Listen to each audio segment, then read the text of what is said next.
One more. Tatum. Oh, he caught one. Drives down. That throws. What's going on, everyone? Welcome back to another Celtics Central video. Today we're going to be talking about Game 1 of the NBA Finals. The Boston Celtics ended up winning Game 1, 107-89. So, Game 1 was all over the place, in my opinion. The Celtics started out the game really hot. Kristaps Porzingis, once he came in the game, absolutely changed the dynamic and momentum of the game. His threes that he was hitting, the way he was just energizing the crowd, his mid-range was on point. First shot of the game, tried it up and under, almost was a foul, but still finished. I think that right there got him going. When he saw his first shot go in, he was just all lights out from there. So Kristaps Porzingis for the game, he finished with 20 points, shot 8 of 13, and also had 3 blocks. The block he had in transition was absolutely amazing. It electrified the crowd, and he was slow playing it back on defense, and then he went up and blocked. It was just an amazing play, and I think that really sparked the Celtics to go on that run in the end of the first quarter. Ended up being up 17 at the end of the first, and then even sparking that at the beginning of the second quarter before the Mavericks went on a little run to end the second. So next, I want to get into this big point of the Celtics defense. I think the Celtics defense was the biggest storyline of this game.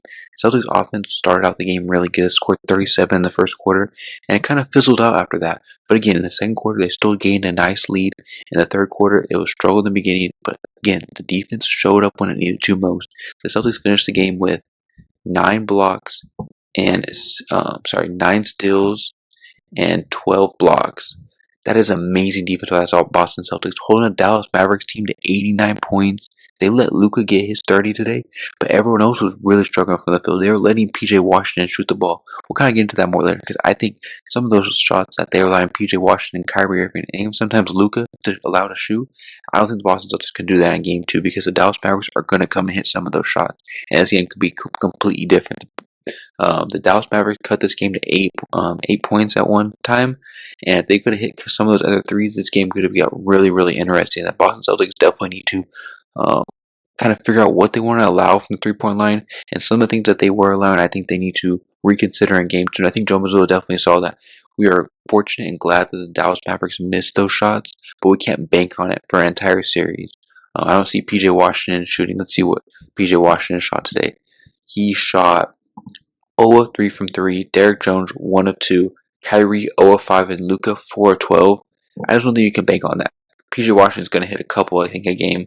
And Luka's not going to shoot 4 of 12. I don't think 6, maybe 7 of 12 is what I can see him hitting from Game 2. And Kyrie's is not going to go 0 of 5. I think the crowd really got in Kyrie's head. He was being guarded very well by a bunch of different people. Drew Holiday, Al Horford had some amazing possessions on Kyrie Irving, even Derek White as well.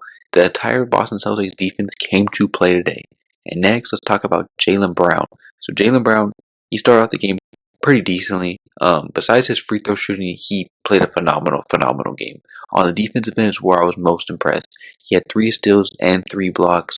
Some of those blocks in the third quarter really helped the Celtics gain that lead back after it got cut down to 8 points, and the Celtics jumped back up to a 16 and then even up back to 20-point lead to end that third quarter. I think that was absolutely huge because the Dallas Mavericks were getting whatever they wanted on the offensive end. Luka was absolutely balling in that third quarter. He had 15 points, a little over halfway through that quarter, and the Celtics only had 9 points up to that point.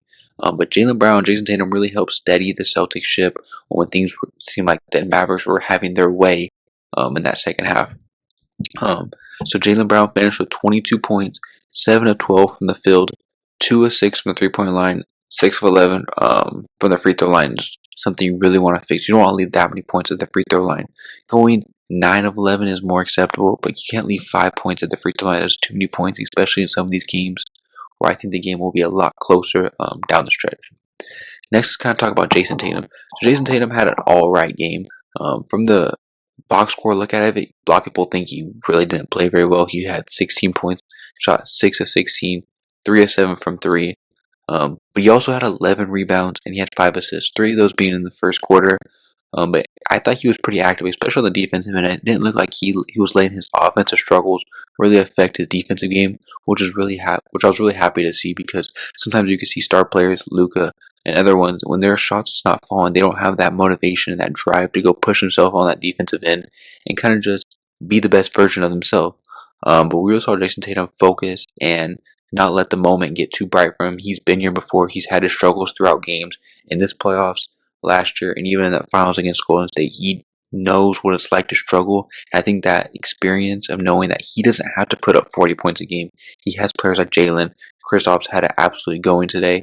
Drew steady the ship. Derek, Sam Hauser off the bench. He knows that he doesn't have to put up those big numbers every game just for the team to win, and he's okay with that. He accepts his role. He knows he has to get those big rebounds and finding open shots whenever he can. He was making some great passes today. He did have some sloppy ones.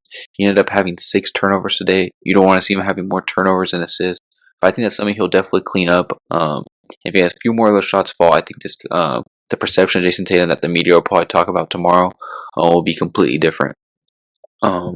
Next, I want to talk about Al Horford. I think Al Horford was huge. I kind of talked about going into the series, somewhere the Dallas Mavericks really needed a target was Al Horford in the pick and roll. But I thought Al Horford was all right in the pick and roll against the Indiana Pacers. He had his ups and downs, but I thought today he was phenomenal.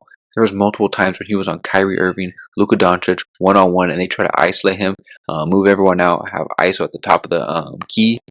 And Al Horford stood his own. He played phenomenal defense. He even had a block on Luka and another steal later in the game. He was just not allowing them to get whatever they wanted when he was one-on-one with them. And he held his own and even made it a hard matchup for them. The Celtics weren't having to double team. There was a couple times where Celtics did double team Luka, and I really liked how they double teamed him. He was driving to the corner. He was going left into that corner, and that's when the Celtics would double team and let the Mavericks pass out. But the Celtics were able to close out in time to not let a wide open 3 happen. I think that's something Joe Mazzulla really focused on, when to double team, and the Celtics really executed it perfectly on knowing exactly when and how they wanted to double team at any given moment. Next, I want to talk about someone I just mentioned a second ago, Sam Hauser. He only had 8 points, but he shot 3 of 4, and he was 2 of 2 from 3. Those 2 threes that he hit absolutely were amazing. The second 3 he hit, he did kind of JJ Redick was talking about it. He didn't dip the shot down. He kept the shot up here, and in order for the defense not allowed to block him. And I think that's something that kind of goes under the radar, but that's a big shot in the game to really stretch that lead out. The crowd was going crazy. Jason Kidd had to call a timeout after that. Sam Hauser was really, really big off the Boston Celtics bench. Payton Pritchard did not have it going today. He was 0 of 7 from the field, 0 of 5 from 3.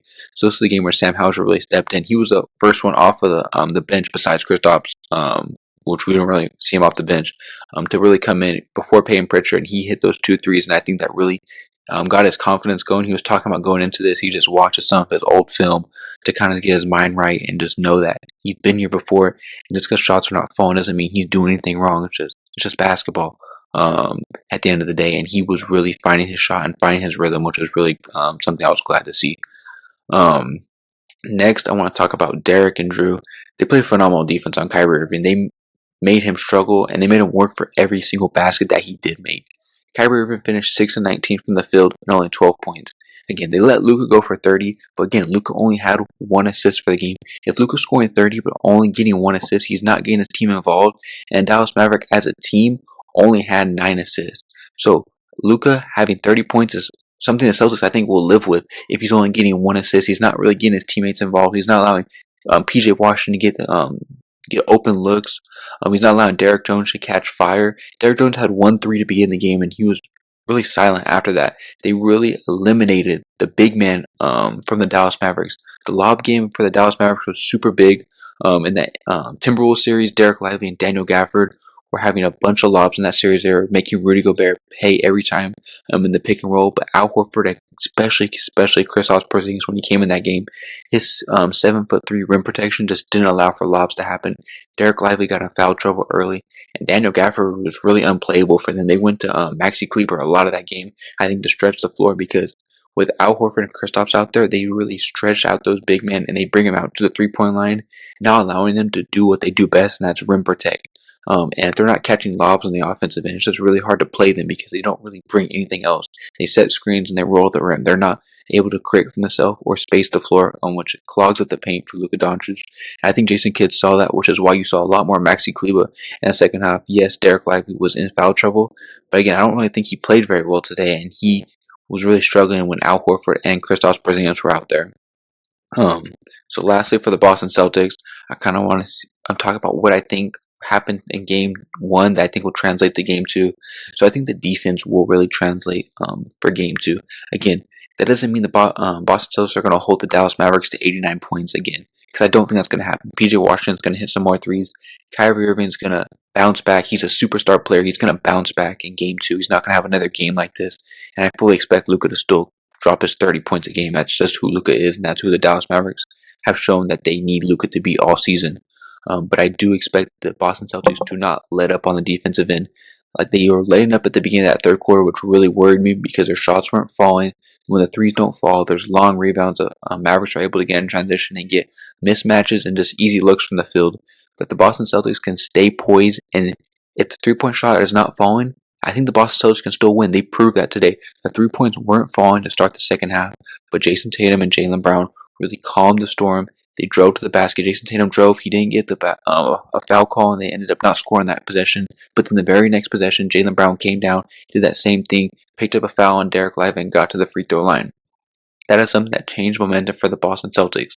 Just seeing a free throw go in and a couple of hard drives, it allowed the Celtics to catch their breath, set their defense on that next possession, great transition off of a Dallas Mavericks miss, and just run from there and gain the momentum back from there. The Celtics have the recipe for success, and they just need to not be complacent when the threes are not falling. The threes are amazing when they're falling, but when they're not, they can be very detrimental because the Boston Celtics can get in the mindset of just having to continue to hit shoot threes to shoot their way out of a slump that they may be in. But that's not what the Boston Celtics need to do. And after this game 1, I'm feeling very confident in the Boston Celtics. Kristaps Porzingis looked really well, and even if he doesn't have a great game 2, I think Jason Tatum is going to step up. He's not going to score 16 points again. He's going to add additional 10 points, maybe 10 to 15 points to that. So Kristaps Porzingis takes a step back. I think that's where Jason Tatum will step up. Jaylen Brown only had 22 today. I can see Jaylen Brown going for a 30 ball next game. Again, the Celtics need to pride themselves on the defensive end, because what they did today, I think, is something that can translate. Not maybe PJ Washington, all them missing a bunch of open threes, but their activeness, their steals, their blocks, that can be replicated. Kristaps Porzingis not allowing a transition layup, instead going up for it and ended up blocking it. Jaylen Brown not giving up on a possession. Hounding Luka throughout the game, forcing a multiple steals that led to wide open transition dunks. Those are plays that turn the game and spark a 10-0 run and 9-1 run. Those are the plays the Boston Celtics really need to pride themselves on, and I'm really feeling confident in how they looked in game 1. I'm really proud of how Joe Mazzulla had them ready for game 1.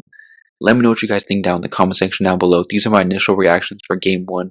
Might drop another video before game 2, kind of previewing what both teams said after the post-game interviews and how I'm feeling going into game 2 a day or two later. Let me know what you guys think in the comment section down below.